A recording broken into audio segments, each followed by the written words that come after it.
Who gets to be called a philosopher?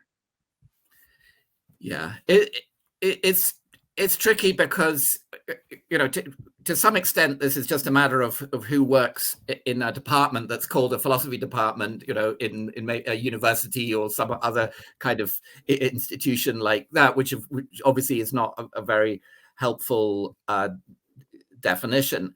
And I'm hesitate to say that anybody who calls themselves a philosopher is a philosopher, because you do get, for example, in certainly in Europe, you often hear soccer managers talking about their philosophy of football and that sort of thing. And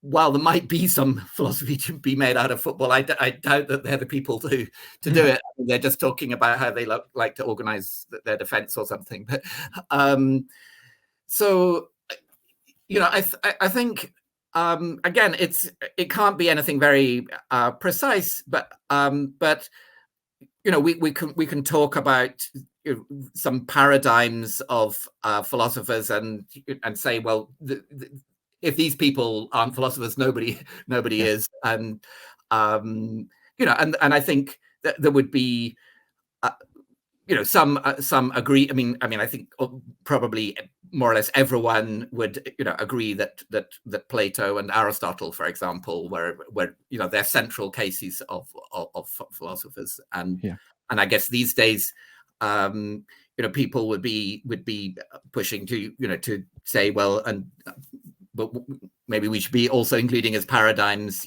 some philosophers, for example, from the Indian tradition, and I think that would be perfectly reasonable too. But of course, it's a tradition I know less about. Sure. Yeah, that makes a lot of sense. I thought maybe we could also talk about like maybe you don't even like this question, but who would you take to be like the best philosopher of the 20th century? And best will be relative to whatever you have in mind there. Yeah. Well, I don't terribly like the question. Partly because I don't know the answer. I think probably if you were to conduct a poll, you'd find that usually the people who come out on top are Ludwig Wittgenstein and Martin Heidegger, and I think if they're the best that 20th century philosophy has to offer, then it was not a good century for philosophy. But because of course they were very powerful and original minds, but I don't think that they've really left a legacy of some kind of robust way of doing philosophy that is still workable. Of course, their followers would angrily deny that, but I do think that's the way it's panning out. There are people that one can mention that I think probably made more lasting contribution to philosophy as a systematic inquiry. For example, Bertrand Russell. I think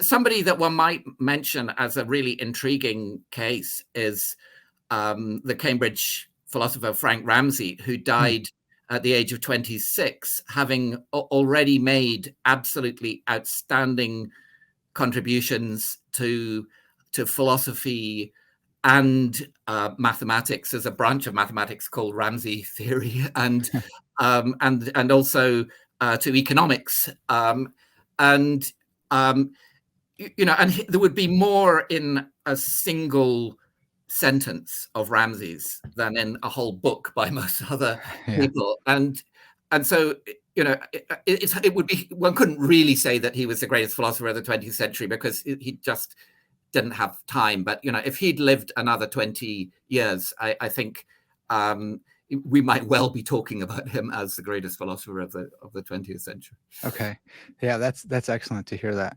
I'll have to go check out some more of his stuff.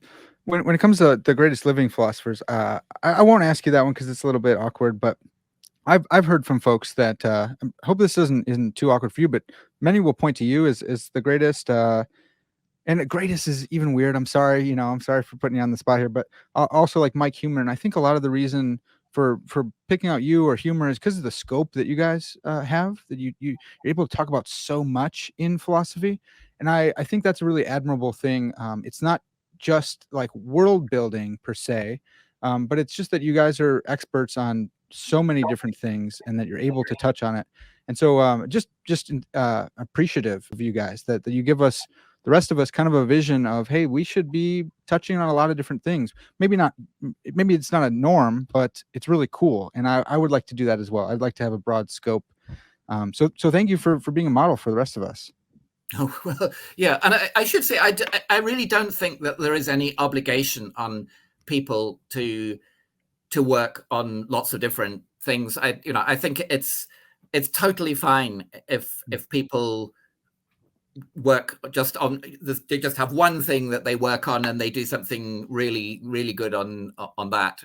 It is a matter of quality, not quantity. I mean, somebody else that is maybe it's definitely worth mentioning is, I think, is Saul Kripke, who's Sure.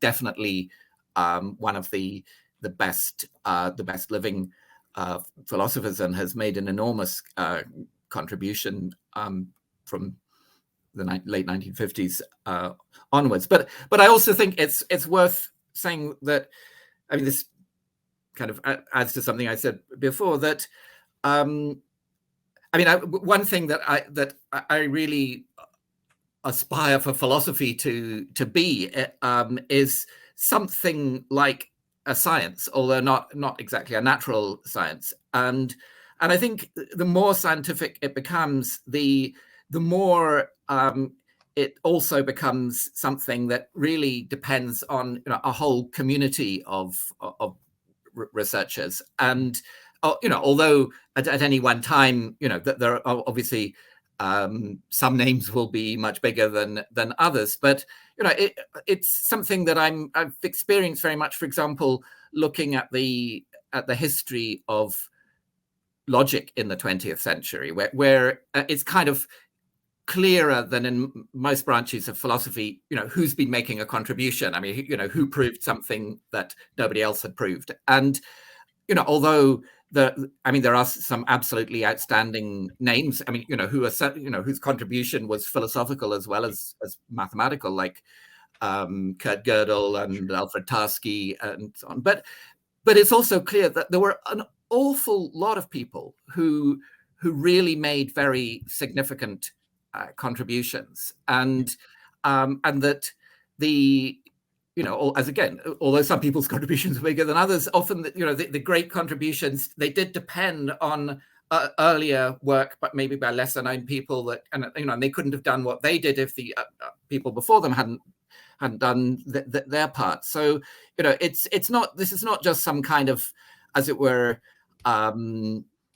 sort of egalitarian dogma. It's just something that when you look at the history of it, as it were, relatively objectively, you see that a lot of people were involved in the important developments. Yeah, I like that's really cool, because then it doesn't have to be like a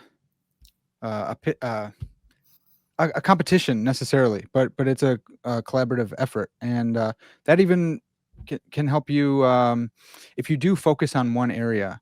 You don't have to feel self-conscious about that. That's your expertise, and you get to share that with someone else, and you go to someone else for help in linguistics or over here, and together we can kind of lift the tide. The rising tide lifts all ships. So I like thinking of it that way. That's really cool.